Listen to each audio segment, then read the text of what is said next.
Sadece uygulaması kaldı.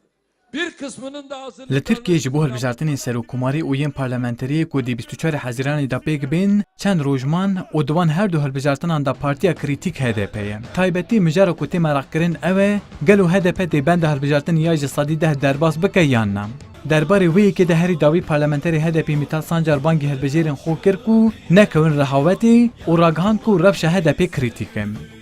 Halkların Demokratik Partisi Beravaj encamên rapirsiyan pirsgirêka HDP'ya benda hilbijartinê berdewam dike.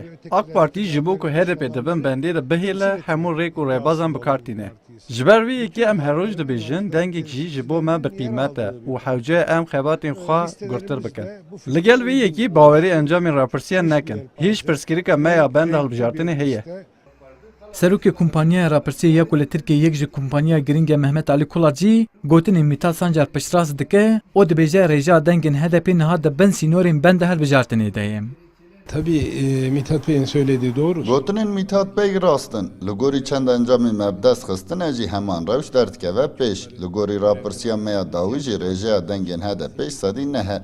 Helbet HDP dibin bendê de bimîne ev yek zêdetir wêkêrî AK Partiyê were. Cihên ku HDP jê deng distîne herî zêde AK Partî deng dest dixe. Loma HDP dibin bendê de bimîne herî kêm 6 parlamenter wê ji bo AK Partiyê bimînin. Bi vê yekê AK Partî parlamentoyê da dê 60 parlamenteran sêsidan zêdetir ji wan bi dest bixe. Li gorî îddiayan ev hesab ji bilî HDP partiyên din ên muxalefetê jî me tirsîdar dike. Tê diyarkirin ji bo ku AK Partî di parlamentoyê de piraniya parlamenteran bi dest nexe, çend partiyên muxalefetê ji bo ku HDP bendê derbas bike di nava hewildanan de ye. Taybetî jî îddiaya ku di hejmarek zêde alîgirên CHP dengê xwe bidin HDP zêde tê bilêvkirin. Lêbelê ev hewlên ku tên dayîn gelo wê têra bike ku di HDP bendê derbas bike yan na, şewa 24 Hezîranê ew yek dê eşkere bibe.